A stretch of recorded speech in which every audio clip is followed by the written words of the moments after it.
Hai teman-teman Happy Family MDR, berjumpa kembali dengan saya di Bincang-Bincang Bisnis Sembako.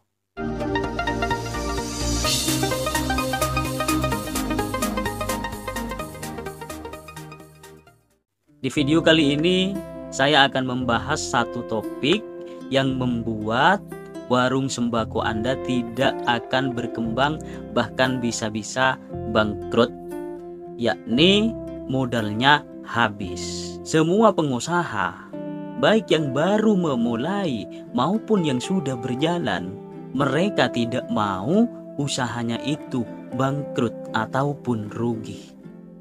Makanya setiap para pengusaha mesti harus memikirkan secara matang-matang. Harus ada ide-ide cemerlang yang akan mengembangkan bisnisnya. Begitupun di bisnis sembako, teman-teman. Di dalam menjalankan bisnis sembako, Anda itu tidak boleh sembarangan. Karena bisnis sembako itu sama saja dengan bisnis-bisnis yang lain. Ada beberapa hal yang bisa membuat bisnis sembako Anda itu rugi, tidak berjalan, tidak kunjung sukses, tidak menemukan keuntungan yang Anda harapkan. Kalau keuntungan yang Anda harapkan tidak kunjung tiba, maka otomatis Anda akan malas untuk melanjutkannya. Hal yang akan saya bahas di sini, kalau bisa jangan pernah Anda lakukan dalam bisnis sembako. Yang pertama yang bisa membuat bisnis sembako Anda tidak kunjung berjalan, mulai saat membuka bisnis Anda tidak ada perkembangan, omsetnya tidak berkembang. Yang pertama adalah jualan Anda terlalu mahal, bahkan lebih mahal di samping saingan-saingan Anda yang ada di dekat-dekat Anda. Ini sudah barang pasti. Kalau jualan Anda terlalu mahal, maka yang jelas pelanggan tidak akan kunjung datang ke tempat Anda. Bagaimana mau datang ke tempat Anda jika di tempat lain masih ada barang-barang yang lebih murah yang bisa mereka dapatkan? Makanya saya sering sekali mengatakan kalau Anda masih memulai bisnis apapun, termasuk di dalam sembako, Anda harus meninjau pasar terlebih dahulu agar Anda bisa tahu harga yang biasa di pasar. Lah, ketika kamu sudah tahu harga pasaran, kamu bisa menjualnya di bawahnya terlebih dahulu dalam jangka waktu sebulan atau 2 bulan. Perbedaan 500 atau 1000 itu sangat penting bagi mereka, bagi para konsumen. Kalau Anda jualannya mahal, maka orang yang membeli tidak akan kembali lagi. Artinya jika sudah tidak kembali, maka bisnis Anda tidak akan berjalan. Yang kedua, bisnis sembako Anda tidak kunjung berjalan, bahkan bisa-bisa Anda bangkrut karena terlalu banyak orang yang ngutang. Sebisa mungkin Anda kalau baru membuka warung sembako, jangan berikan kesempatan konsumen untuk berhutang. Karena apa? Karena ketika sudah biasa berhutang, maka kelanjutannya akan terus berhutang. Kemudian yang berhutang sekarang bercerita ke temannya, ke tetangganya, di sana bisa berhutang. Kamu kalau mau belanja ke sana aja. Lalu mereka yang sudah mendapatkan kabar datang lagi ke tempat kamu berhutang juga. Kamu memberikan lagi. Maka jika seperti itu, kamu tidak akan mendapat keuntungan dalam satu hari. Keuntungannya masih ada di orang lain, tidak bisa kamu ambil. Cobalah tiru sahabat Nabi yang bernama Abdurrahman bin Auf. Beliau ketika menjalankan bisnisnya tidak pernah memberikan orang lain berhutang, harus cash. Kalau cash, Anda bisa mendapatkan keuntungan saat itu juga. Dan ini sudah terbukti banyak sekali bisnis-bisnis ketika terlalu banyak orang yang menghutang pada akhirnya akan gagal. Apalagi tanpa perhitungan. Ada orang mengutang, kamu biarkan saja. Cuma mengandalkan pikiran, ingatan.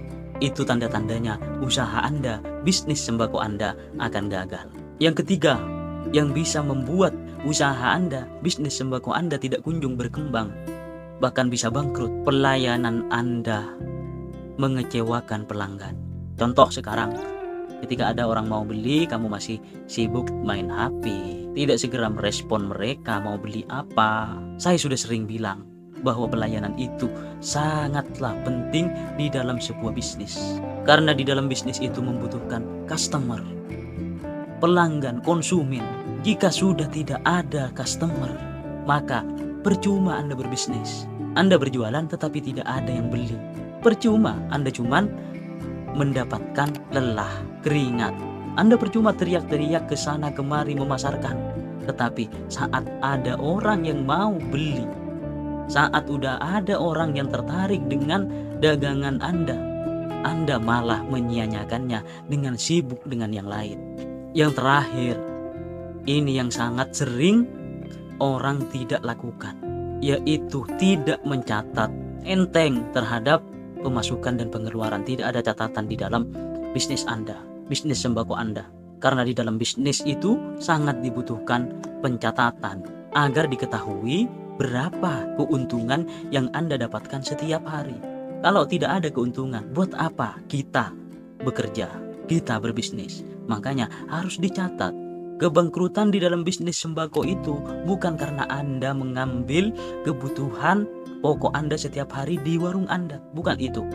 Ada orang yang mengatakan bahwa ketika kebutuhan kita sendiri mengambil di warung kita setiap hari, itu juga menyebabkan kebangkrutan. Menurut saya tidak. Kenapa? Karena saya melakukan itu. Kebutuhan saya setiap hari, kebutuhan makan, kebutuhan pokok saya pokoknya setiap hari, saya selalu mengambil di sini dan saya tidak perhitungkan. Dan seperti yang saya katakan di video sebelumnya, bahwa saya mengambil keuntungan di dalam bisnis sembako itu 15% dari omset setiap hari. Dan itu tidak merugikan, meskipun saya setiap hari yang saya makan, yang saya minum, kebutuhan setiap hari saya mengambilnya di sini. Karena apa? Karena keuntungannya di dalam bisnis sembako secara mengejar itu sudah melebihi 15%. Otomatis barang di sini masih lebih. Apalagi Anda cuma mengambil 5%, 8%, sampai 10%. Anda meskipun mengambil setiap hari untuk kebutuhan Anda sendiri, tidak akan jadi masalah terhadap warung Anda. Asalkan satu, Anda harus mencatat pendapatan dan pengeluaran yang Anda lakukan di hari itu. Setiap Anda mau tutup warung, Anda harus kalkulasi berapa omset sekarang, pengeluarannya buat apa saja, agar diketahui keuntungannya setiap hari. Dan Anda bisa memisahkan bahwa ini modal buat bisnis, dan ini buat tabungan, ini buat diri sendiri. Kalau sudah begitu, maka bisnis Anda akan cepat berjalan, cepat sukses. Itulah kira-kira 4 hal yang bisa membuat warung Anda tidak maju, bahkan bisa-bisa bangkrut. Oke teman-temanku semuanya, semoga kalian sukses. Berjumpa kembali di video saya selanjutnya. Thank you so much. Bye-bye.